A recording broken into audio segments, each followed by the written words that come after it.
ഞാൻ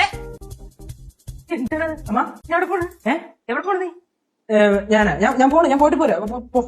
അതന്നെ വെച്ച് നീ എവിടെയാ പോണേന്ന്? അമ്മ എന്റെ ഫ്രണ്ടില്ലായിരുന്നോ? ഏത് ഫ്രണ്ട്? ഒരു ഫ്രണ്ട് മറ്റേ നമ്മുടെ അവന്റെ വീട്ടില് ഉള്ള എല്ലാരും പളനി. ചീനു അവന്റെ വീട്ടിലുള്ള എല്ലാരും പളനിക്ക് പോയി. നീ പോണ പടങ്ങില്ലേ? നീ പളനിക്ക് പോകണം. അല്ല, അവരെല്ലാരും പോയപ്പോ അവൻ വീട്ടിൽ ഒറ്റയ്ക്കായല്ലോ. ആ ഒറ്റയ്ക്ക് പറഞ്ഞ് ഭയങ്കര ബോറടിന്ന്. ഞാനൊന്ന് പോയി കുറച്ചു കൂട്ടിന്. കുറച്ചേരം പറഞ്ഞ എപ്പോഴാ വരുന്നത്? വരും വൈകിട്ട് വൈകിട്ടൊരു 5-6.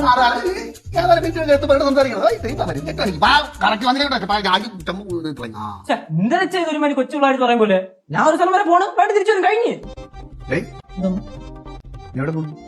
അതൊന്ന് പുറത്തു പോകണം.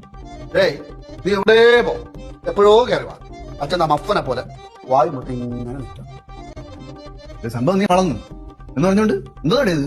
മാമ, ഞാനിപ്പോ ആരെ ധിക്കരിച്ച് പറഞ്ഞൊന്നുമല്ലല്ലോ. ഞാനൊരു സ്ഥലം വരെ പോണ തിരിച്ചു വന്ന്. എനിക്ക് ഒരു 19 വയസ്സായില്ലേ എന്ന് പറഞ്ഞോണ്ട് എല്ലാത്തിനുള്ള ലൈസൻസ് ആയടാ.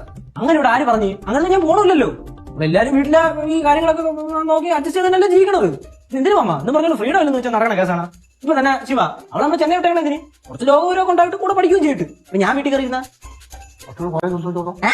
അച്ഛനൊരു കാര്യം പറഞ്ഞാട്ടാ. നമ്മൾ എപ്പോഴാണോ അച്ഛനെ വിളിച്ചാൽ മതി. മക്കളെ പറഞ്ഞാൽ അച്ഛൻ ഇവിടെ കാത്തിരിക്കാം. വാല് തട്ടുമ്പോ വാല് തുറന്നു തരാം. ഇടയ്ക്ക് വിളിച്ചേർക്കാം. അച്ഛൻ കളിക്കില്ല.